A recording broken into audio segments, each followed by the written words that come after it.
contamos de nuevo con economistas marxistas en la mesa.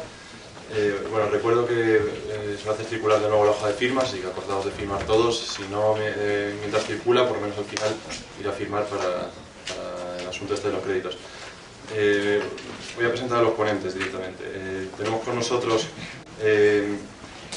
a Joaquín Arriola, es profesor de Economía Política en la Universidad del País Vasco, aunque ha dado clase también en Grenoble, en El Salvador y en la República Dominicana, y ha realizado trabajos para la Organización Internacional del Trabajo y para la Unión Europea. Tiene muchos libros publicados, les voy a mencionar solo tres: son Conocimiento, Tecnología y Crecimiento, La recomposición de Europa, Internacionalismo y Movimiento Obrero. A mi derecha está el profesor Javier Arizabalo, es profesor de Estructura Económica Mundial en la Facultad de Económicas de la Complutense, y ha escrito el libro La economía chilena durante la dictadura, Milagro o Quimera, y ha editado, entre otros, el libro Crisis y Ajuste en la economía mundial. Arizabalo da también una asignatura de análisis marxista optativa, que lo digo porque los estudiantes de filosofía pueden hacer también esta asignatura y merece la pena. Y está también Ignacio Álvarez, que va a hablar el primero, va a hacer una comunicación. Es doctorando en economía, está haciendo una tesis sobre la financiarización de las estrategias empresariales y es investigador en el Instituto Complutense de Estudios Internacionales. Entonces va a hacer una comunicación de 20 minutos y después daremos paso a los ponentes. ¿Se oye? Sí. Bueno, gracias lo primero por la invitación a la gente que organizáis esto, y enhorabuena por la organización del propio congreso. Yo creo que es un placer y un avance, ¿no?, para la universidad. Para mí la verdad es que es un gustazo poder estar con unos de los poquísimos economistas que en este momento en la Universidad del Estado Español se declaran y trabajan y apuestan por la economía marxista, ¿no? Es un gustazo poder presentarles y poder presentar de alguna forma los debates que esta tarde vamos a tener lugar. Con esa idea con la idea con la que yo he preparado lo que voy a presentar y lo que voy a trabajar. De alguna forma, una introducción a las crisis en la economía marxista, las crisis vistas a la luz de la teoría económica marxista, y avanzar algunos debates que yo creo que tanto Joaquín como Xavier podrán entrar con mucha más profundidad y con mucho más criterio seguramente a la hora de abordar dichos debates.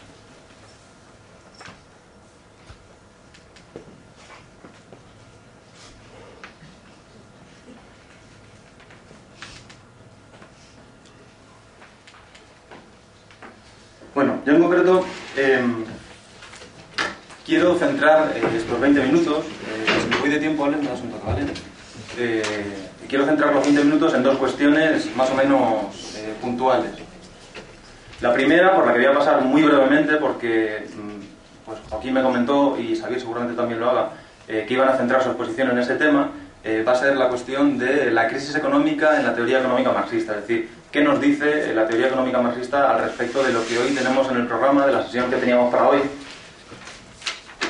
que tenía que ver de alguna forma con el crédito, con las finanzas y, en definitiva, con la crisis, ¿no? Y en segundo lugar, que yo creo que puede ser un poco más interesante para centrar los debates posteriores a los que dé lugar las intervenciones de Joaquín y de Xavier, cómo, a la luz de la teoría económica marxista, analizamos lo que hoy está sucediendo en la economía mundial y la crisis en la que nos hayamos inserto desde hace un par de años al menos. Bien, para abordar el primero de los puntos, yo creo que, y repito, voy a ser muy breve porque luego Joaquín me consta que en eso iba a insistir mucho más.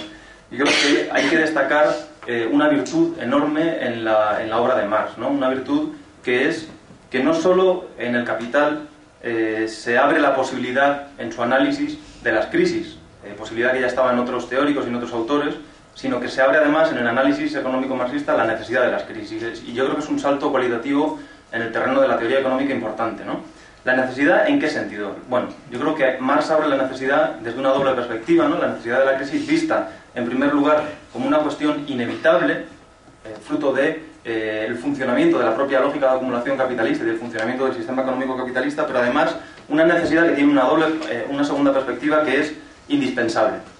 Es decir, inevitable fruto de la lógica de acumulación, de la lógica interna del sistema, pero indispensable en tanto en cuanto garantiza la continuidad de la acumulación capitalista y restaura las propias condiciones de acumulación y de rentabilidad en el capitalismo. De hecho, cualquier mínima contrastación empírica sobre cualquiera de las diferentes variables económicas que tomemos, la producción industrial, el Producto Interior Bruto, la tasa de beneficios, etcétera, muestran de una forma más que evidente, por no hablar de la situación económica actual, ¿no?, el carácter reiterado, continuado y persistente de la crisis y de las crisis en el sistema económico capitalista. Es decir, que de alguna forma el análisis económico de Marx abre la perspectiva y la concepción de la crisis económica como un momento necesario en la acumulación de capital. Y se abre ahí, lógicamente, un debate y un tema sumamente interesante, que es ¿y cuáles son las causas de la crisis en Marx? Bien, yo creo que ha sido un tema sumamente debatido y discutido en el seno de la economía marxista y en el que luego entraremos, pero por de alguna forma dar tres pinceladas podríamos decir que hay diversos economistas marxistas se han ido de alguna forma enganchando a las posibles, a las diversas, y eso formará parte del debate, teorías de la crisis que pueda haber en la obra de Marx, ¿no? En primer lugar, sin duda, la caída tendencial de la tasa de ganancia constituye un elemento central para entender no solo la obra de Marx, sino el propio Capital, ¿no? Marx nos va a venir a decir algo así como que el continuo proceso de sustitución de trabajo vivo por trabajo cristalizado, es decir, de capital variable por capital constante, el incremento de la composición orgánica del capital en el proceso de acumulación va a llevar a una caída tendencial de la tasa de ganancia. De hecho, y sin necesidad de entrar en disquisiciones teóricas más o menos sesudas, el análisis de la evolución de la tasa de ganancia, de la tasa de beneficio como forma aproximada, ¿no?, de forma empírica en la realidad a lo largo de este último siglo, nos muestra, aquí solo tenemos datos que vemos aquí de los años 60 para acá, pero muestra cómo existe una tendencia más o menos empírica a que esa tasa de ganancia caiga. Por supuesto, tendencia que se manifiesta con toda la complejidad con la que los procesos económicos se manifiestan en nuestras sociedades, ¿no?, con contratendencias, con rupturas abruptas, por ejemplo la Segunda Guerra, el periodo de entreguerras, pero que de alguna forma viene a reflejar uno de los factores explicativos esenciales que Marx destaca en su obra, ¿no? En segundo lugar, teóricos posteriores van a hacer desde luego un uso, por así decirlo, de la obra de Marx, en los que se van a centrar, por ejemplo Hilferding, ¿no?, me viene a la cabeza, en el carácter de desproporcionalidad, es decir, en el carácter que tiene la producción en el capitalismo como producción anárquica, como producción, de alguna forma, que no mantiene una proporcionalidad que garantice, de alguna forma, esa proporcionalidad entre distintos sectores y que por lo tanto lleve, a esa desproporcionalidad y con ello a la crisis, ¿no? Yo lo voy apuntando, desde luego este debate tiene mucho más recorrido y mucho más fondo y se lo dejo posteriormente a los ponentes para que de alguna forma entren en si esto es contradictorio o no es contradictorio, existen posibilidades de... existe un análisis único o no, pero me parece interesante a la hora de analizar, en el segundo punto, la crisis actual, ¿no? Y en tercer lugar es, por ejemplo, el debate que tiene la socialdemocracia alemana a principios del siglo XX, ¿no?, con Kautsky como figura principal. En tercer lugar, la causa de la crisis como fruto de un análisis del subconsumo o de la dificultad de realización de la plusvalía en el marco del capitalismo. Es decir, esa plusvalía que es extraída de la clase trabajadora debe realizarse. Tiene que haber un sujeto que la consuma de alguna forma, ¿no? Tiene que haber un consumo de la producción efectiva y, por lo tanto, la contradicción que tiene el sistema capitalista de presionar a la baja los costes, por ejemplo, los laborales, ¿no? De alguna forma nos estaría situando ante esa contradicción de ausencia de demanda que posteriormente es retomada por Kalecki, por Keynes y por los análisis post-keynesianos, ¿no? Bien. Vamos con el segundo de los puntos que yo creo que para situar los debates que posteriormente van a centrar Xavier y Joaquín nos puede interesar más que este primero, que ha sido un repaso muy breve, y hago la pluma de en lo que luego ellos profundizarán. Yo creo que para afrontar el segundo de los puntos que nos planteábamos, ¿no? La crisis económica actual a la luz de la teoría económica marxista, es decir, ¿qué está sucediendo y qué nos puede decir la teoría económica marxista sobre lo que está sucediendo? Bien, pues yo creo que hay que partir, desde luego no voy a dar respuesta, lo que voy a hacer es lanzar dudas, de alguna forma argumentos para el debate posterior, que me parece que es lo interesante en este caso, teniendo a Xavier y a Joaquín aquí. Yo creo que para afrontar este debate deberíamos partir, en primer lugar, de dos hechos y, en segundo lugar, de tres posibles tentaciones que, desde mi punto de vista, deberían ser evitadas, ¿no? Desde el punto del análisis marxista. Vayamos con el primero de los hechos. El primero de los hechos es una constatación sobre la que podemos discutir más o menos, que es el desacople que en las últimas 3 décadas se ha producido entre la tasa de acumulación, es decir, aquellos que no estéis muy duchos con la economía, de alguna forma la tasa de inversión empresarial o la tasa de crecimiento de una forma muy aproximada de una economía, es decir, la tasa de acumulación del stock de capital y la tasa de rentabilidad. De alguna forma, en la matriz analítica del capital está un elemento central, que es que acumulación y rentabilidad son dos variables que caminan de la mano, ¿no? Lógicamente.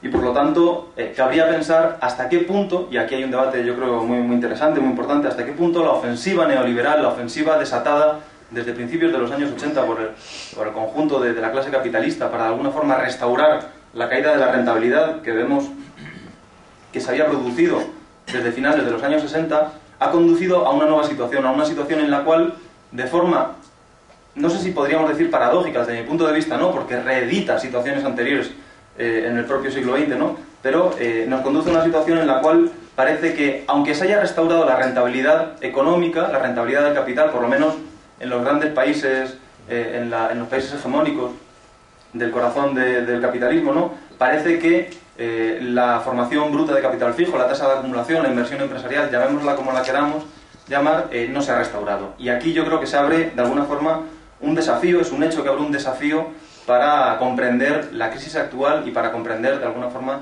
desde la teoría económica marxista, lo que está sucediendo. Y en segundo lugar, hay un segundo hecho, ¿no? Yo creo que, que no en absoluto sitúa a la economía marxista frente a un desafío, pero que conviene recordar que es, algunos diréis, bueno, pero es que la crisis actual es una crisis financiera, es la crisis de las hipotecas subprime que de alguna forma nos ha llevado a una crisis mucho más real, productiva, ¿no? A una crisis que tiene que ver directamente con el empleo, con la producción industrial, etc. Bien, ¿cómo puede ser esto entendido desde el marxismo? ¿Supone un desafío esto para la economía marxista o no? Sí, los economistas marxistas siempre nos decís que hay que buscar de alguna forma los orígenes de los procesos en la producción. Estos dos hechos yo creo que van a ser importantes para el debate que posteriormente tendremos, ¿no? Y decía que además de dos hechos, hay tres tentaciones en las que yo creo que desde la economía marxista no se debería caer, ¿no? La primera, lo que yo entiendo que podría ser la tentación subconsumista, ¿no? La crisis es consecuencia, nos dirían algunos economistas, del muy desigual reparto de la renta que impide la realización de la plusvalía, es decir, que impide en definitiva que la clase trabajadora consuma, realice la plusvalía y por lo tanto dé continuidad al proceso de acumulación de capital. Bien, me parece que es un reduccionismo bastante simplista y por lo tanto una tentación en la que desde el marxismo no deberíamos caer. No me da tiempo a entrar, vamos muy a bola pluma y luego si queréis en el debate lo planteamos con más extensión. La segunda tentación yo creo que es la tentación negacionista, ¿no? Negacionista en el sentido de, bueno, es que en realidad esto no sucede, la tasa de beneficio no se ha restaurado, no asistimos a una situación en la cual en la economía actual, en los últimos 30 años, se haya restablecido la rentabilidad, que vendría a ser, por ejemplo, la tesis de algunos economistas marxistas, como el recientemente fallecido Chris Harman o, por ejemplo, Brenner, ¿no? Es decir, que la tasa de beneficio ha seguido cayendo y, por lo tanto, tenemos lo que cabía esperar, una caída abrupta, un cortocircuito abrupto de la lógica de la acumulación. Desde mi punto de vista, es una tentación que da un poco la espalda a la contrastación empírica más evidente, ¿no? Es verdad que detrás de esto hay un debate técnico de cómo se mide la tasa de beneficio, de qué sucede con la rentabilidad, pero que desde mi punto de vista no está justificado y viene a ser una tentación que yo creo que conviene evitar porque para la economía marxista es un desafío la realidad, no la negación de ella. Y en tercer lugar, yo creo que hay una tentación, ¿no? Un poco que entroncaría con ese planteamiento que hablábamos de la desproporcionalidad, ¿no? Y un poco con con los análisis de Hilferding, que sería la de explicar la crisis actual, la crisis en la que nos hallamos inmersos, exclusivamente desde la perspectiva de las finanzas, ¿no? Bueno, es que hemos asistido en los últimos 30 años a una desreglamentación profunda de la lógica financiera y, por lo tanto, y sin querer decir nada con esto, pero por ejemplo es lo que subyace a los análisis de ATAC, ¿no? No tanto a la lógica propositiva, en la que no entro, sino a lo que es estrictamente la lógica analítica. Por lo tanto, pues bueno, la culpa de la crisis actual sería, en definitiva, esta desreglamentación y esta liberalización financiera. En ausencia de esa liberalización, tendríamos un capitalismo que funcionaría sin problemas, un capitalismo industrial o productivo bueno, ¿no? Podríamos decir. Autores como Szczesny, yo creo que de alguna forma han incurrido en esta tentación. Bien, y para terminar,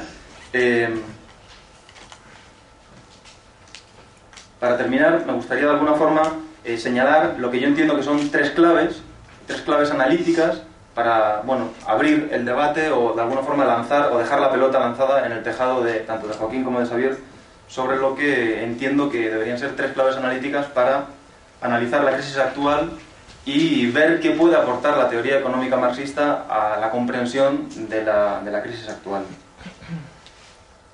En primer lugar, yo creo, como primera clave, ¿no?, que la crisis actual, sin caer en las tentaciones que anteriormente mencionábamos, está íntimamente relacionada con dos fenómenos a los que hemos asistido en los últimos 30 años. En primer lugar, el fenómeno que veíamos, ¿no?, de desacople de la rentabilidad y la acumulación, y en segundo lugar, el fenómeno de explosión de lo financiero en la economía mundial durante las últimas décadas. Ojo, y decía, sin caer en las tentaciones que anteriormente mencionábamos, ¿no? Y ahí el debate yo creo que es importante afinar. Es decir,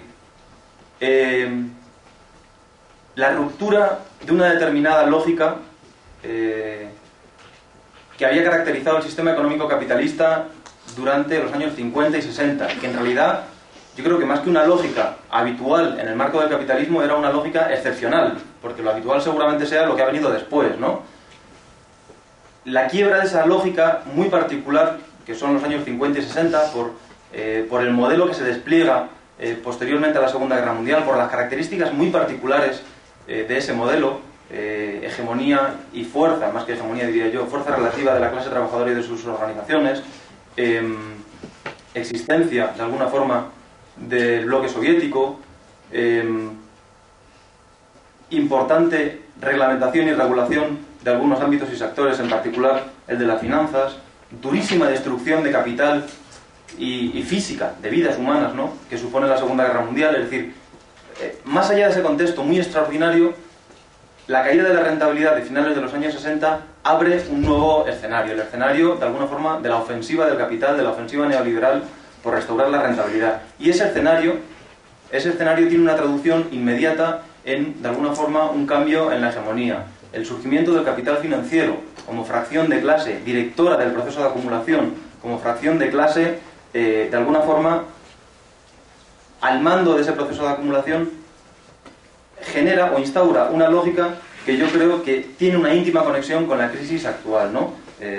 Por ejemplo, resulta evidente cuando contrastamos la evolución de esa rentabilidad, cuando desglosamos de alguna forma la restauración de la rentabilidad, vemos cómo, para el caso de la economía norteamericana, que es para el que aquí se presentan los datos, la rentabilidad productiva no se ha restaurado en igual medida que la rentabilidad financiera. Es decir, que asistiríamos a ese golpe de estado de las finanzas, a esa nueva hegemonía del capital financiero, o mejor dicho, a esa restauración del poder financiero que ya teníamos muy presente en la economía mundial a principios del siglo XX, y de alguna forma ese desacople entre rentabilidad y acumulación podría venir explicado hasta cierto punto por el papel de las finanzas como elemento succionador, como elemento de huida. De huida quiero decir, por no hablar en términos tan abstractos, por poner un ejemplo, Telefónica. Telefónica hace unos años tuvo muchísimos beneficios, no todos los años, pero muchos de los cuales, fue muy curioso, tenían que ver más con operaciones en los mercados de derivados, en los mercados financieros, que con poner redes telefónicas a los usuarios. A eso me refiero con huida hacia una lógica financiera o financiarizada, ¿no?, que tendría mucho que ver con ese desacople. Y en última instancia tendría mucho que ver con la explosión financiera que decíamos que se ha alumbrado estos últimos años, ¿no? En términos de burbujas especulativas, de formación de capital ficticio, tal cual estaba planteado en la obra de Marx, y a mí me parece además sumamente fructífero el concepto de capital ficticio que acuña Marx para entender lo sucedido en estos últimos años, ¿no? El intento de valorización del capital en la lógica de prima, es decir, dinero que genera dinero aparentemente sin conexión con la realidad, lo cual ya sabemos que evidentemente no es posible y que en última instancia esa lógica está llamada a la crisis, ¿no? Bien, decía 3 claves de alguna forma para, desde la economía marxista, aportar elementos interpretativos a entender la crisis actual. La primera, que es la que acabo de mencionar, ¿no? La íntima relación de eso que hemos llamado lo financiero, vamos a dejarlo ahí, de las finanzas, de esa explosión financiera y de ese desacople entre rentabilidad y acumulación. Yo creo que hay una segunda clave explicativa, ¿no? Y en esta primera clave explicativa, de alguna forma, lo que estaría planteando es, bueno, la tentación de Brenner, la tentación de Chris Harman, de que la rentabilidad no se ha restaurado, desde mi punto de vista, no pasa de ser una tentación. Es decir, por supuesto que la rentabilidad se ha restaurado, por supuesto que hay ingresos, beneficios y posibilidades de vida digna para el conjunto de la humanidad, y otra cosa será el reparto que de eso se haga. Segunda clave, yo creo que la crisis actual tiene, y es importante señalarlo así, una conexión íntima, una conexión inevitable en última instancia, y como no podría ser de otra forma, con la insuficiente valorización del capital a escala productiva. Es decir, la dinámica productiva juega un papel esencial para explicar la crisis actual. La restauración de la rentabilidad ha sido, como hemos visto, y como yo creo que podemos hablar con más detalle, ha sido fundamentalmente a costa de 2 elementos, ¿no? El primer elemento, sin duda, la huida hacia la lógica financiera, la huida hacia el capital ficticio, pero hay un segundo elemento que es esencial, que es una profunda regresión social, un constante ataque frente a las conquistas históricas del trabajo, regresión salarial, del salario directo, del salario indirecto, del salario diferido, de alguna forma una continua erosión de esas conquistas históricas de los asalariados y de sus organizaciones a lo largo de los últimos 30 años. Es decir, la sustitución de una lógica, como pudo ser de forma excepcional la de los años 50 y 60, caracterizada por un crecimiento de la tarta y, de alguna forma, un crecimiento de salarios, empleos y condiciones de vida de la clase trabajadora, por una lógica de regresión social y de tarta estable, en la cual el reparto se lleva a cabo por la vía de la apropiación, por la vía de la pugna distributiva, ¿no? Eso no quiere decir que, por supuesto, esa erosión continua de las condiciones de vida de la mayoría de la población no haya supuesto y no se haya traducido, ¿no? Sabemos que el peso de las rentas de los asalariados sobre el conjunto de la producción nacional ha caído, por ejemplo, para el conjunto de los países de la OCDE. La OCDE hace 2 años, el FMI hace 2 años, el Banco de España incluso hace 1 año y pico, sacaron varios informes sobre este tema, ¿no? Otra cosa es a qué causas lo achacaban. Pero es un dato evidente, y este dato sin duda refuerza la lógica de la dificultad de realización de la plusvalía y las tesis subconsumistas. Ahora bien, esto no quiere decir que no exista una íntima relación, de alguna forma, entre la insuficiencia de la valorización del capital a escala productiva y la crisis actual, ¿no? Que yo entiendo que es una segunda clave que aporta la economía marxista para entender la situación actual. Y aquí, de alguna forma, estaría planteando, frente a las tentaciones a las que antes me refería, pues que esas tentaciones de explicar la crisis actual exclusivamente por la vía de la distribución de la renta, ¿no? Como hace la economía post-keynesiana, o como hacen algunos teóricos marxistas, me vieron a la cabeza Ausle Monaran, o incluso en algunas derivadas, ¿no?, de los análisis de Michel Usson, creo que también se puede encontrar esto, o la tentación, de alguna forma, de agarrarse a la teoría de la desproporcionalidad, que estaría en algunos de los análisis de Chesney o en algunos de los análisis de Attac. Creo que deben ser vistas, de alguna forma, con prudencia, ¿no? Con prudencia, porque el elemento, de alguna forma, de análisis, la potencia que en el capital se recoge, para analizar las crisis en términos de insuficiencia de la valorización del capital a escala productiva, creo que está muy presente en la crisis actual, ¿no? Y por último, para terminar ya, y por no extenderme más, hay una tercera clave que a mí me parece esencial y que de alguna forma se deriva, es la derivada de las dos anteriores que presentaba, que es que si nos damos cuenta, la crisis a la que actualmente asistimos no es la crisis del neoliberalismo de alguna forma, sí que lo es, ¿no? Pero es una crisis que va más allá, que entiendo que va más allá. Es la crisis de aquel modelo de ofensiva neoliberal, aquel modelo de ofensiva empresarial, de ofensiva patronal contra las conquistas históricas democráticas, no solo sindicales o laborales, sino democráticas en última instancia, ¿no? Que se habían logrado.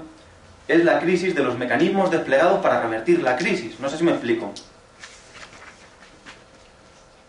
La crisis de principios de los años 70, de finales de los años 60, despliega toda una ofensiva, la ofensiva neoliberal, que es precisamente la que ha entrado en crisis. Es decir, la crisis a la que asistimos en este momento es la quiebra del modelo que de alguna forma, aparentemente por lo menos, había servido al capital para restaurar la rentabilidad. Por lo tanto, asistimos a una crisis que no es exclusivamente la del modelo neoliberal, sino que de alguna forma pone en evidencia la crisis del sistema capitalista como tal y de la lógica de acumulación como tal. Si queréis luego entramos con más fundamento, pero ahora lo dejo ya aquí, en los elementos que no he podido ver, estrictamente financieros, ¿no? De sobredimensión de lo financiero con respecto a la producción, etcétera. Pero si os parece, por ahora lo dejamos aquí. Gracias.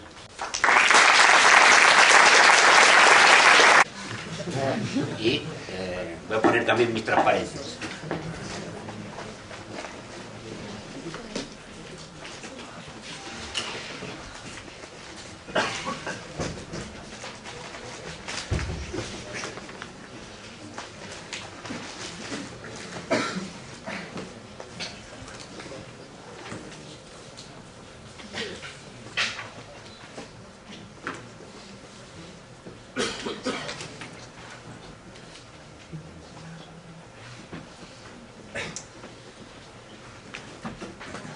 Bien, quiero empezar situándome en donde estamos, en una facultad de filosofía, y quiero traer a colación una cita que, bueno, cuando se me invitó a participar en este congreso, la rebusqué, porque la tenía ahí en el disco duro de la memoria. E.O. Wilson, el sociobiólogo, publicó un artículo, en realidad era la introducción, el inicio de un curso académico en el año 95, lo publicó como artículo de Ciencia e Ideología, en el que se quejaba de lo mal que le habían tratado los economistas radicales de los años 80, porque eso desaparecieron en los años 90, que azuzados por una serie de colegas suyos, también radicales, pues le habían acusado de ser de extrema derecha, fascista, de hacer unos planteamientos sociobiológicos, todo este rollo que ahora está de moda también, la determinación genética del comportamiento humano y demás. Y él dice, bueno, eso es consecuencia de una influencia que había en aquellos momentos del marxismo, que en los últimos años ha sido sustituida por una influencia del posmodernismo en la universidad. Y él dice, ¿qué es el posmodernismo en la universidad? Pues es la ciencia proletaria, pero lo dice en términos despectivos. Es decir, es aquella gente que logra posiciones, el tenure y la promoción y las cátedras, pero no por la validez de sus contribuciones, sino porque son mujeres, porque son negros, porque son parte de una minoría a la que hay que apoyar. Dice, bueno, este posmodernismo lo que refleja es la desaparición del marxismo de la academia, ¿no? Y ahora el marxismo, aquella porquería, viene sustituida por esta nueva porquería. Afortunadamente, dice, el marxismo ha quedado recluido en los departamentos de inglés, donde está esperando morir de una muerte confortable.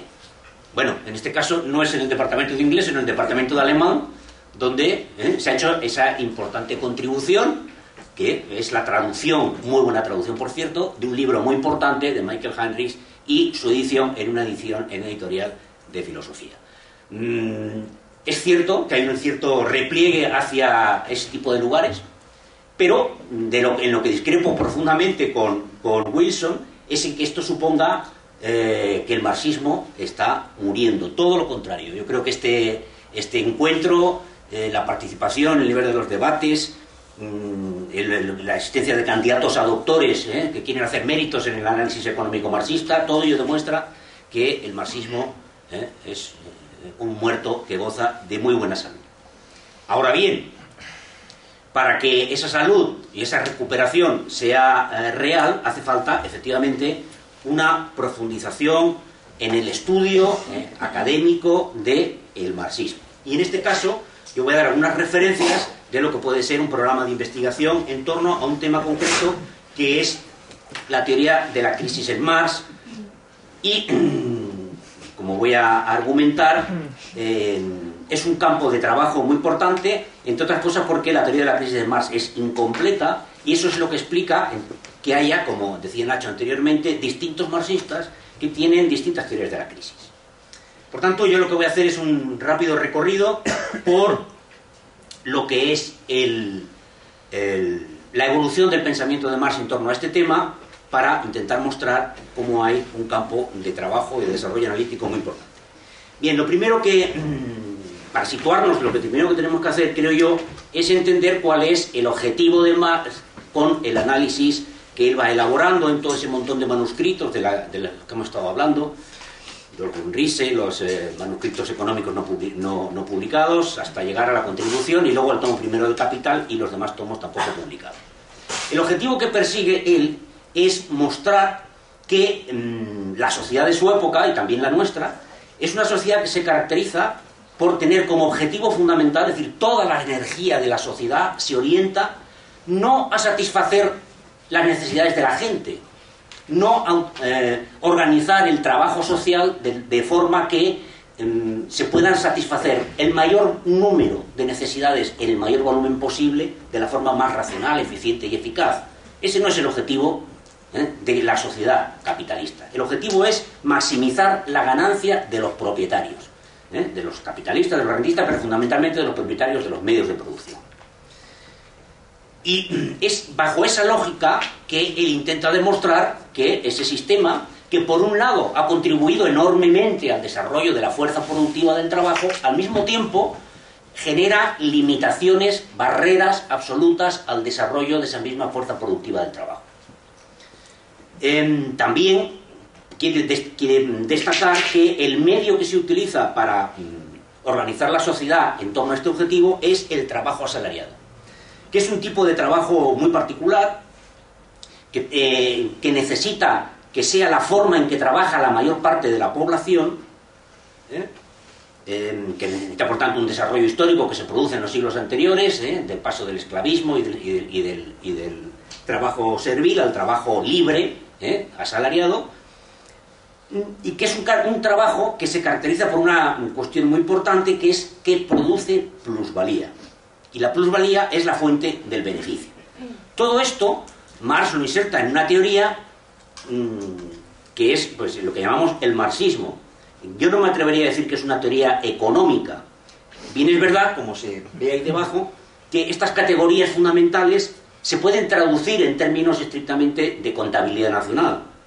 El trabajo pagado a los asalariados, el salario, el trabajo no pagado, pero que produce la plusvalía, producido por los asalariados, la plusvalía, fuente de beneficio, y el valor creado en la economía, el valor añadido, el valor agregado, fruto de ese trabajo directo, del trabajo vivo ejecutado. Todo eso tiene una traducción en términos de contabilidad, de la contabilidad que utilizan los economistas, de la contabilidad nacional.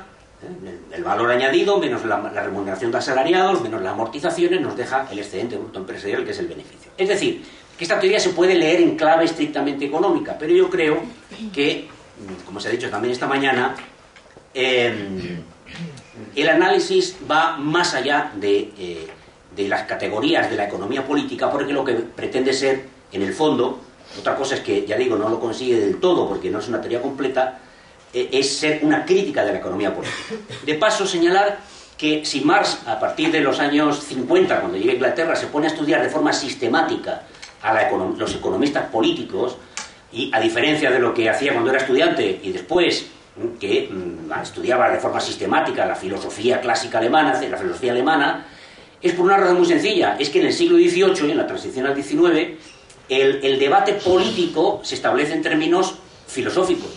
Voltaire, Rousseau, la Revolución Francesa, hegelianos de izquierda, hegelianos de derecha, idealismo, Fichte. Es decir, la política, la intervención sobre la sociedad y la reflexión sobre la misma se hace en términos filosóficos, pero en la sociedad capitalista, a partir de los años 20, años 30, de forma creciente, el debate político, es decir, la intervención sobre la sociedad, se hace en clave de economía política. La economía política es el conocimiento de la sociedad capitalista y, por tanto, el que excreta, el que genera la propia sociedad capitalista, y por eso Marx lo estudia de forma sistemática. Yo tengo mis dudas que hoy la economía política ha desaparecido, lo que se llama la economía neoclásica, la teoría económica siga siendo la ciencia o la forma en que se expresa la sociedad burguesa. Tengo mis dudas. Por tanto, no sé si hay que hacer un estudio sistemático de los economistas actuales, o quizá hay que estudiar otros campos del conocimiento burgués. En cualquier caso, en el desarrollo de lo que podemos llamar la teoría marxista de la crisis, Marx, su punto de partida es intentar contrarrestar una argumentación de la economía política, presente en Ricardo, en menor medida en Adam Smith, pero también en otros economistas que él denomina vulgares, como Say y James Mill y otros, que es que estos niegan la posibilidad de una crisis general del sistema. Para los economistas políticos, pues una argumentación que no vamos a desarrollar ahora, la posibilidad de la crisis está excluida porque la ley de Say, toda oferta crea su propia demanda, porque en el intercambio, entendido como intercambio de productos, es decir, de un bien útil y un bien útil, pues ahí, generalizado, no hay posibilidades de crisis. Marx dice, en ese punto tienen razón. Si el intercambio lo interpretamos exclusivamente como trueque de un bien, de un producto del trabajo por otro producto del trabajo, de un bien por un servicio, de un bien por otro bien, en términos de productos no cabe una crisis general del sistema. El problema es que el intercambio en la economía capitalista no es intercambio de trueque, no es un intercambio de productos por productos, es un intercambio de mercancías por mercancías. Y la mercancía se caracteriza por ser algo más que un producto del trabajo. Como producto del trabajo, la mercancía tiene un valor de uso. No puede haber una crisis en el intercambio de valores de uso. Pero la mercancía, además, es la forma que adopta los productos del trabajo en la sociedad organizada en función no de los valores de uso, no de la satisfacción de las necesidades, no de la utilidad de los productos, sino de la ganancia capitalista. Por eso en el intercambio capitalista siempre hay una mediación que es el dinero. La mercancía se intercambia siempre por dinero, que es, como os he dicho esta mañana, no voy a insistir en ello, la representación general del valor y la forma en que circula el capital, es decir, la posibilidad de volver a acumular y de obtener cada vez un mayor beneficio. Por tanto, en primer lugar, Marx intenta desmontar la idea de que la posibilidad de las crisis no existe en el capitalismo, y la desmonta básicamente con el argumento que acabo de dar. Es decir, la circulación, el intercambio capitalista es un intercambio de mercancías, no de productos.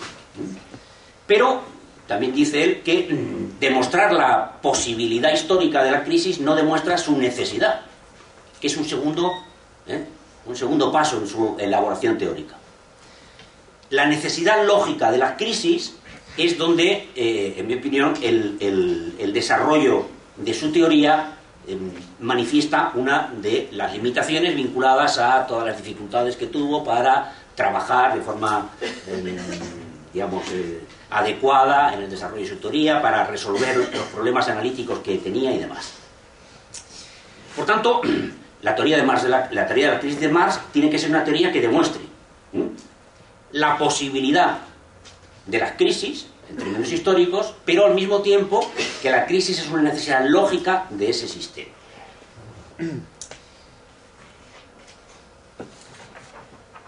Estos dos pasos, digamos, lógico-teóricos y la existencia de distintos lugares donde reflexiona en términos de uno, en términos de la posibilidad de la crisis o en términos de la necesidad, y la dificultad de casarlo todo en una presentación completa y coherente, publicada por él y revisada y demás, es lo que permite que, al final, distintas lecturas de los textos den lugar a distintas teorías que podemos llamar marxistas de la crisis.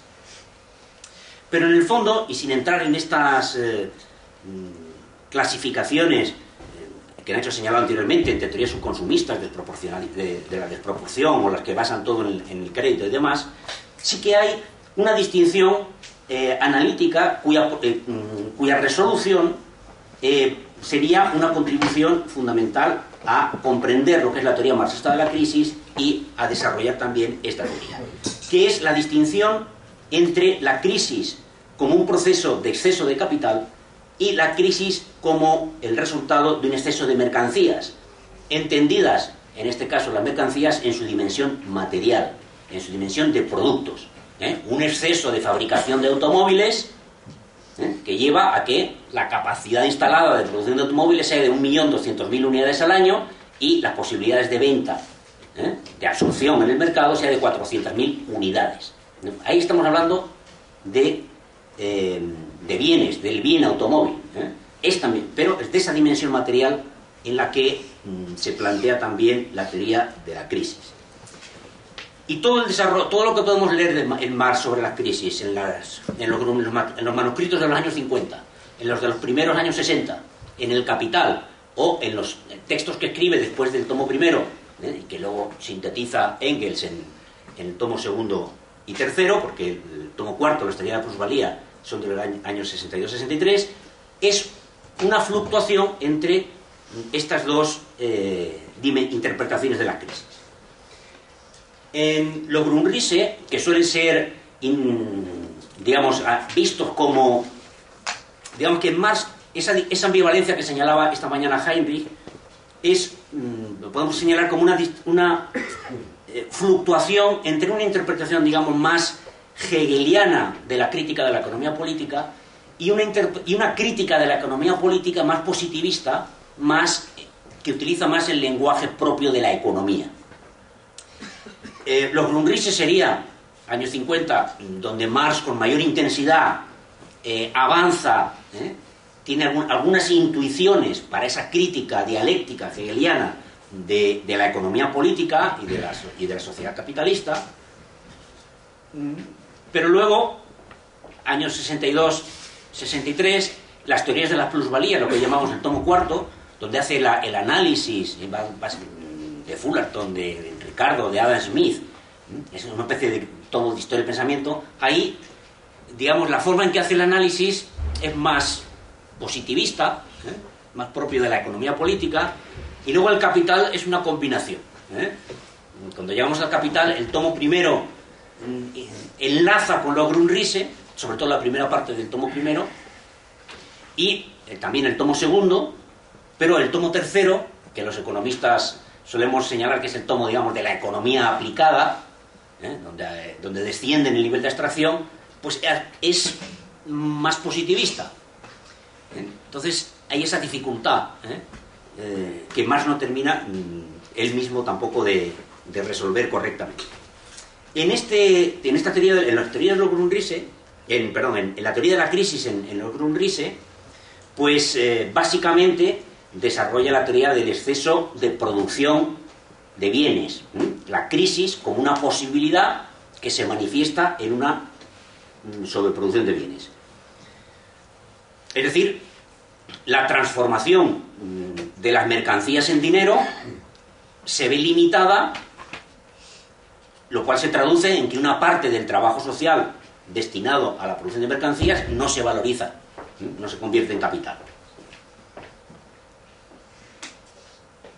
De todos modos, incluso interpretada en sus mismos términos, la teoría de las crisis que se nos presenta, la teoría como teoría de superproducción de mercancías, pues ni siquiera es realista, porque hay un tratamiento, en mi opinión, inadecuado del papel que juega la demanda intermedia en la absorción de la sobreproducción de mercancías. Más interesante desde el punto de vista de la teoría de las crisis, desde otro punto de vista, por ejemplo, en el tema del dinero, quizás sea más interesante Locke-Grundrisse, es el capítulo 17 de la teoría de la plusvalía, donde Marx critica la teoría de la acumulación de Ricardo. Tiene varios capítulos dedicados a Ricardo, y en otro analiza la teoría del beneficio, la teoría de la renta, y aquí la teoría de la acumulación. Y en este capítulo, donde él se confronta directamente con la interpretación dominante de la economía política de que las crisis son imposibles, las crisis generales son imposibles porque el sistema equilibra la oferta y la demanda siempre, el énfasis lo pone Marx en la crisis como resultado de un exceso de mercancías, un problema de realización. Y en distintos lugares considera que este problema de realización, es decir, de trabajo social destinado a la producción de mercancías, que no se valida en la circulación, es decir, no se transforma, no se venden, no se transforman en dinero, y por tanto no pueden entrar en la reacumulación, en la acumulación y en el incremento de los beneficios del capitalista, ocurren por un problema o bien de subconsumo, por el hecho de que la masa de la población no puede consumir nunca más que la cantidad media de los productos necesarios. Dice, porque estamos hablando en el siglo XIX, el nivel de consumo de la mayor parte de la población trabajadora, de los trabajadores asalariados, es un nivel de subsistencia. Por tanto, con un nivel de consumo de subsistencia, el crecimiento de la producción que deriva de la acumulación creciente da lugar a que hay una parte de la producción de mercancías que no se realiza, que no se vende, porque no hay quien pueda comprarla. O por un problema de desproporción. También está presente esa interpretación. Es decir, en algún momento dice, si es en algunas ramas centrales de la actividad económica donde no se realizan todas las mercancías, por el encadenamiento que hay entre unas ramas y otras, esto se va a generalizar a toda la economía en su conjunto. Es decir, si se produce una falta de venta de mercancías en la producción de textiles, pues va a sufrir a su vez la producción de algodón, y a su vez va a sufrir la producción de carbón que tampoco va a vender todo el carbón para poner en marcha las máquinas que producen algodón, o para poner en marcha las máquinas que producen el textil, etc. En la teoría de la plusvalía, de todos modos, creo yo que la teoría de las crisis es un avance respecto a Locke-Grundrisse,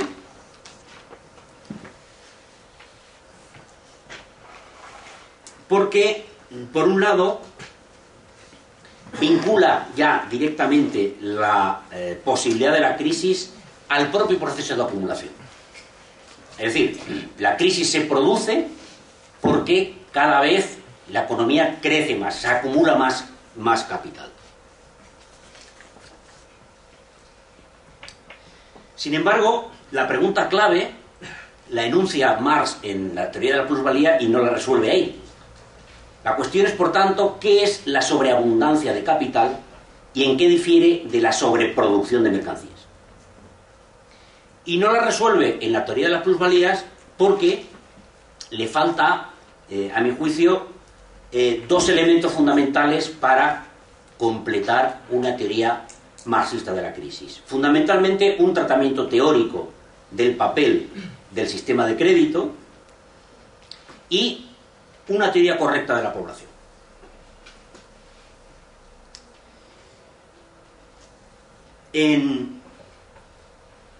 Tanto Locke-Grundrisse como la teoría de la plusvalía, Marx señala la importancia que tiene el crédito y obviamente el dinero como un paso necesario en el proceso de circulación del capital, una forma necesaria del mismo. En el propio Grundrisse dice que la crisis general de sobreproducción la contradicción no se da entre los diferentes géneros de capital productivo, sino entre el capital industrial y el capital prestable. Es decir, de alguna forma se puede utilizar este tipo de citas para argumentar en favor de una de las tentaciones que Nacho decía en las que no había que caer, la teoría de la financiarización. El hecho de que, dice la teoría de la plusvalía, el hecho de que los capitales sean incapaces de liquidar sus cuentas por medio del crédito comercial media en el desencadenamiento de la crisis. Pero el mismo la teoría de la plusvalía dice: he demostrado la posibilidad de las crisis, pero todavía no he demostrado la necesidad de la crisis. Falta también una teoría correcta de la población.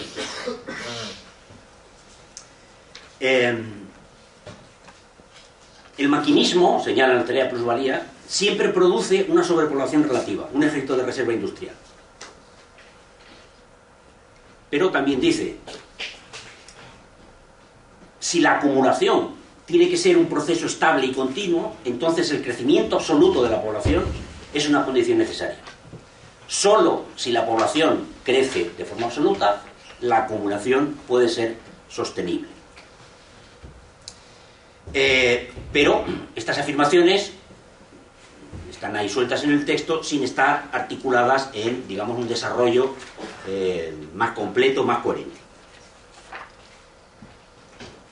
Bien, en el Capital tenemos elementos, en mi opinión, suficientes para, aunque, digamos, la presentación que hace Marx de estos elementos no permite cerrar la teoría de la crisis, pero son los elementos suficientes que tenemos que desarrollar para completar o avanzar en la comprensión de la crisis en el capitalismo. En el tomo tercero, en la sección 3, tenemos el exceso de capital.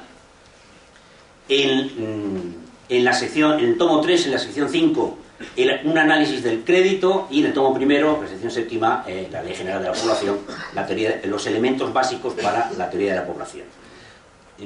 Estos elementos son claves para demostrar, lo que dice la teoría de la plusvalía, que la auténtica barrera de la producción capitalista es el capital mismo.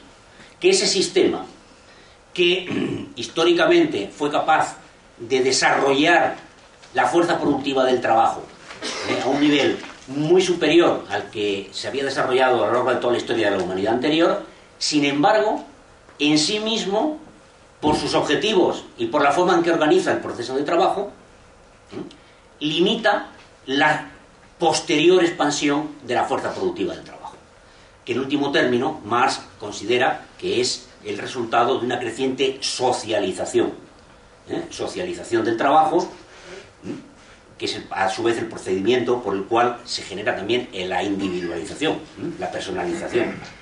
Bueno, esto sería meternos en otro lío.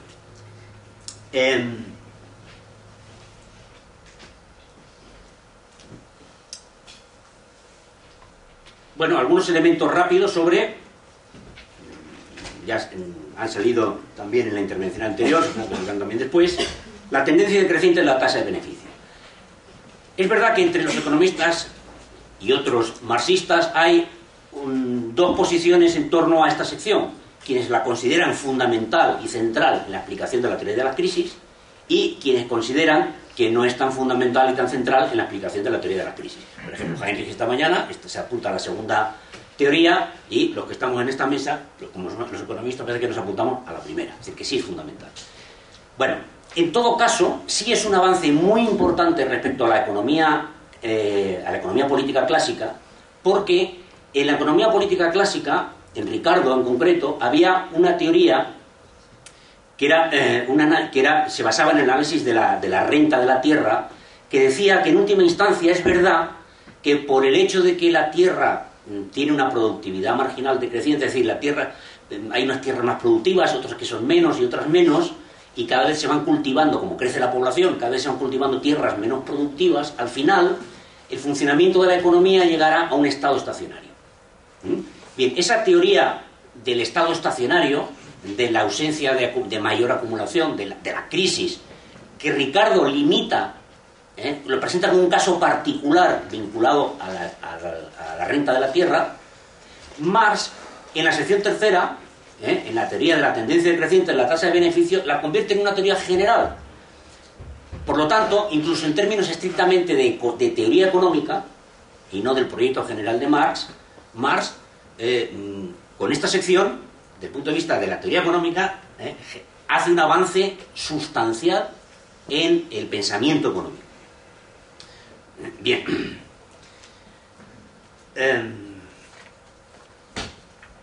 Bueno. Además, creo que esta sección es muy importante porque, de alguna forma, Marx integra en un elemento central de la teoría de la crisis, que es la tendencia decreciente de la tasa de beneficio, una característica fundamental que es la que se encuentra en la base de ese enorme incremento de la fuerza productiva del trabajo en la sociedad capitalista, que es el proceso de mecanización. Y al mismo tiempo demuestra que la crisis, y en ese sentido supone un paso importante hacia una teoría de la necesidad de la crisis, las crisis se expresan como resultado necesario de la propia competencia capitalista, de la competencia entre los capitalistas, pero también de la competencia entre los trabajadores y, al final, de ese elemento central del funcionamiento de la sociedad capitalista, que es la lógica de la competencia. Bueno, como sabemos, la teoría de la ley, la tendencia creciente de la tasa de beneficios, dice que para lograr esos dos objetivos, una mecanización creciente que permita valorizar una parte mayor del propio capital, del capitalista individual, y participar compitiendo, desplazando a otros capitalistas de la realización de las mercancías, pues hay una tendencia general en el sistema a una inversión creciente en métodos cada vez más intensivos en capital. Lo que los economistas llamaríamos una tendencia a incremento de la inversión en capital fijo para lograr economías de escala. Y el problema es que si como consecuencia del aumento de la inversión aumenta la intensidad, la mecanización de los procesos de producción, es decir, si utilizan cada vez mayor cantidad de máquinas por cada unidad de trabajo, es decir, el capital constante respecto al producto crece y en paralelo el capital variable por unidad de producto disminuye, pues eso reduce los costes unitarios y permite competir mejor al capitalista individual. Pero el problema, dice Marx, es que la tasa de ganancia no depende exclusivamente de los costes unitarios, sino de el volumen, no de la tasa, del volumen de plusvalía realizado, es decir, de la cantidad de plus trabajo expresado en forma de mercancía que se logra transformar por dinero en la circulación capitalista. Como la plusvalía está en relación directa con el trabajo vivo, con el trabajo directamente empleado, si hay una tendencia a largo plazo a reducir la cantidad de trabajo vivo por unidad de producto, esto llevará a una tendencia a reducir la cantidad de plusvalía por unidad de producto.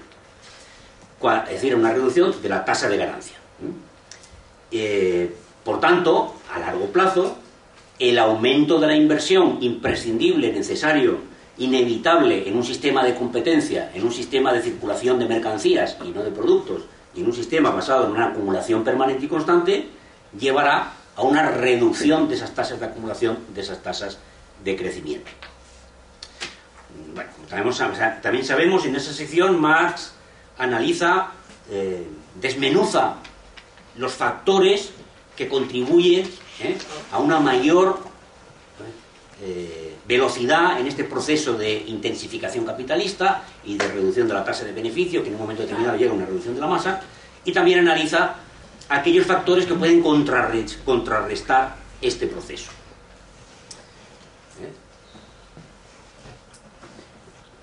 Es interesante para después, no sé cuánto tiempo me queda. 20 minutos. Bien, es interesante para después ver la aplicación concreta en una crisis concreta como es la que tenemos ahora, que entiendo que es lo que va a entrar Xavier, ver cuáles son las contratendencias que señala Marx, es decir, aquellos factores que pueden retrasar, limitar o revertir temporalmente la caída de la tasa de beneficio. Una mayor intensidad en la explotación, es decir, que se trabaje más intensamente por hora de trabajo, o que se trabajen más horas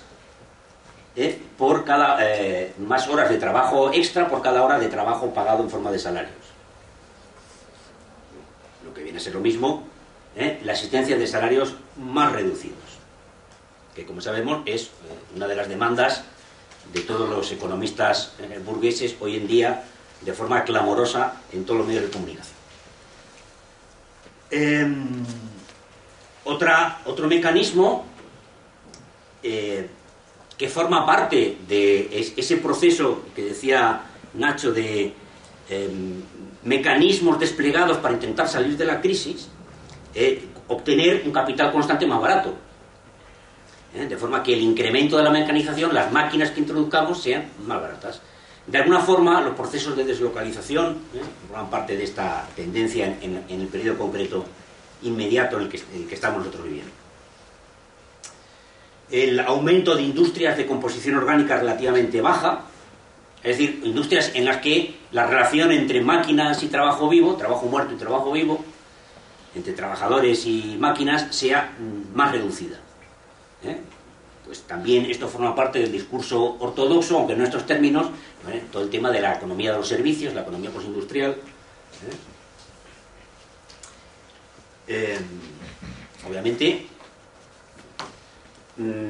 reducir, esta es una propuesta también clásica de Ricardo a principios del siglo XIX, y es el que dio la base, el fundamento para la expansión del capitalismo británico una vez que se liberaron las importaciones de trigo.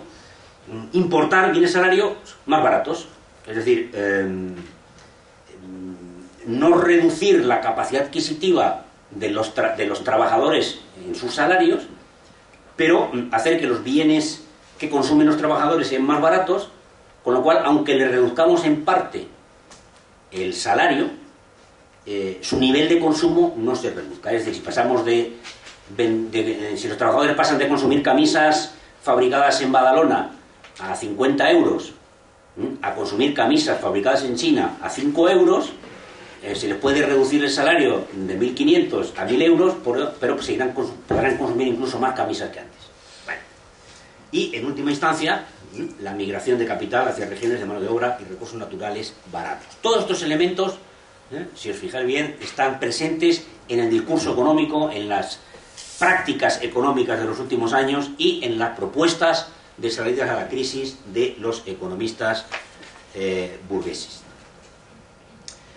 En todo caso, es dudoso que a largo plazo estas contratendencias puedan eliminar ese momento en el cual, dice Marx, la caída de la tasa de ganancias termina por afectar a la masa. Y cuando la masa de ganancias se reduce, en ese momento es cuando se desencadena la crisis. Otro elemento fundamental, que tampoco está excesivamente desarrollado, lo tenemos presente en el tomo primero, y que requeriría, entiendo yo, un esfuerzo de elaboración colectiva por parte de los marxistas, es disponer de una teoría de la población integrada en la teoría de la crisis. Sin duda, Marx también lo dice, los movimientos de población, los movimientos absolutos de la población, las tendencias, los cambios en las tendencias de la población a largo plazo, están vinculados al proceso de acumulación y a las formas y a los problemas o no problemas que va encontrando el proceso de acumulación. En todo caso, lo que Marx sí señala con toda claridad es que un objetivo que forma parte todavía del imaginario colectivo, que es el pleno empleo, es un objetivo imposible en el capitalismo. Hombre, que esto es tan así, lo reconoce la propia Unión Europea, que en el Tratado de Lisboa no habla del objetivo del pleno empleo, sino del objetivo de un nivel de empleo alto. Es decir, los propios neoliberales de la Unión Europea son, en este caso, más marxistas que muchos economistas vulgares de la academia. No puede haber pleno empleo, toda la capacidad de trabajo Y esta es una de las propias limitaciones de la capacidad del sistema capitalista de satisfacer las necesidades, visto desde otro punto de vista. No puede estar trabajando porque siempre hace falta disponer de un colchón, lo que Marx llama una sobrepoblación relativa, para compensar los momentos de fluctuación en el ciclo de acumulación. Bueno, señala distintas categorías: la fluctuante, la latente, la población estancada o aquella que ha sido ya definitivamente expulsada del mercado, que está en situación del pauperismo. Todas estas categorías, además, yo creo que son fácilmente traducibles a la situación del mercado de trabajo nuestro, con una diferencia fundamental, y es que como ya se ha agotado la reserva de mano de obra que teníamos en el campo local, ahora la reserva de mano de obra la tenemos en el tercer mundo, la inmigración. Esa población latente, los inmigrantes forman parte de la sobrepoblación relativa latente que señalaba Marx. Pero todas las demás categorías también, los precarios, los ilegales, forman parte, se pueden clasificar las categorías nuestras actuales en esta interpretación teórica. También en ese apartado Marx señala una cuestión muy importante: ¿cómo se fija el salario? ¿De qué depende el salario? La teoría burguesa tradicional habla que el salario depende de la productividad, la evolución del salario depende de la productividad, y el nivel del salario depende de la productividad marginal del trabajo. En fin, ese tipo de teorías un poco absurdas, bueno, que son absurdas si entendemos correctamente la teoría de Marx. Porque, como dice Marx, los movimientos del salario no están vinculados a la evolución de la productividad relativa del trabajo, sino que dependen fundamentalmente de la relación entre la gente que está trabajando y la gente que quiere trabajar, que necesita trabajar y no lo puede hacer. Es decir, de la relación que hay entre ejército industrial de reserva y ejército industrial activo en las fábricas. Y cómo, en función del ciclo industrial, esas dos proporciones cambian, y eso determina también variaciones en los niveles de salario. Y también encontramos elementos centrales de la ley demográfica, donde Marx dice: no solo la masa de los nacimientos y de las defunciones, sino la magnitud absoluta de las familias está en razón inversa al monto del salario, y por tanto a la masa de medios de subsistencia de que disponen las diversas categorías de obreros. Es decir, no es casualidad, no es por casualidad que, por ejemplo, en Europa, en el país que tiene uno de los países que tienen los niveles de salarios, es decir, de participación de los asalariados en el valor añadido más bajos, que es España, tenga también las tasas de natalidad más bajas de toda la Unión Europea. La evolución de las tasas de natalidad, o el hecho de que lo que en los años 60 se hablaba para el 2020, un mundo de 10 millones de habitantes, el hecho de la creciente incorporación de masas de población latente del tercer mundo a la producción capitalista, China, la India, etcétera, ha tenido como resultado una reducción de las tasas de natalidad, y por tanto que aquellas digamos, expectativas de los años 60 sobre el volumen de población que iba a haber pues hoy mismo pues se haya quedado a mitad de camino. Es decir, que digamos, la demografía está íntimamente vinculada a la dinámica de la acumulación, y lo que hace falta son estudios también empíricos, pero también teóricos, que articulen mejor estas intuiciones que Marx tiene en el capítulo 23 del tomo primero del Capital.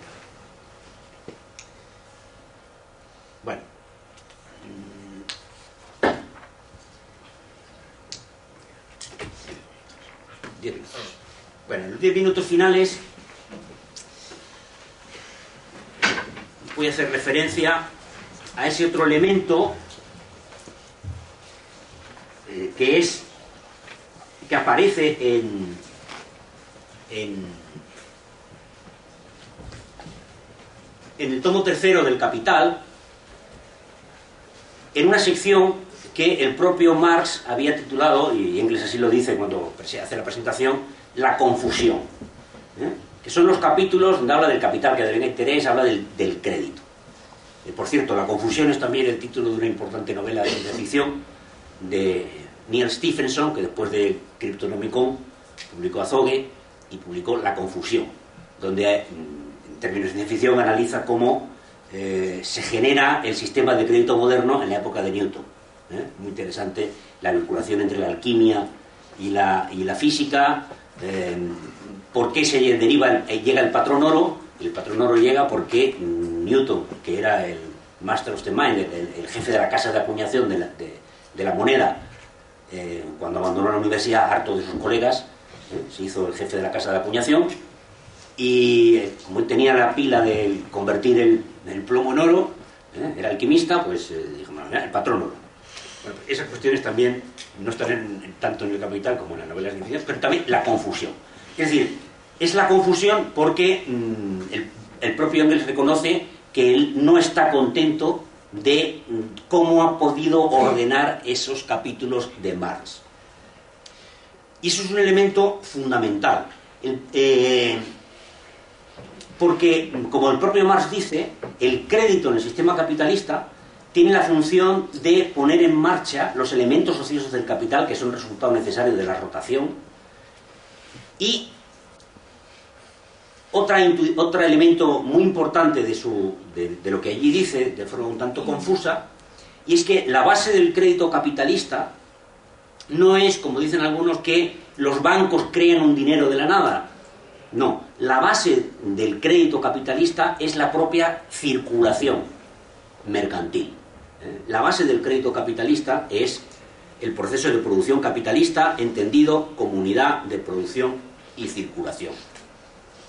Por eso, los economistas, digamos, keynesianos más inteligentes, los poskeynesianos, dicen que la mejor forma de denominar esta economía es economía de crédito. Porque el crédito adelanta el capital necesario para poner en marcha el proceso de producción y, sobre todo, para utilizar la fuerza de trabajo, obligándola a producir más valor del que cuesta su reposición, y el crédito está al final del proceso de reproducción del capital, es decir, cuando la mercancía hay que lanzarla a la circulación, hay que intercambiarla por dinero y para posibilitar que ese dinero reingrese en el proceso de producción e incremente de forma sostenida los beneficios del capitalista. Es decir, que para Marx hay una relación permanente entre la creación de crédito, entre el crédito y el proceso de producción del capital. En ese sentido, desarrollando esta interpretación, a la que obviamente no tenemos tiempo, pues generaría una clara crítica de esa tentación de la financiarización, que también está presente en algunas teorías que también se hacen pasar por marxistas.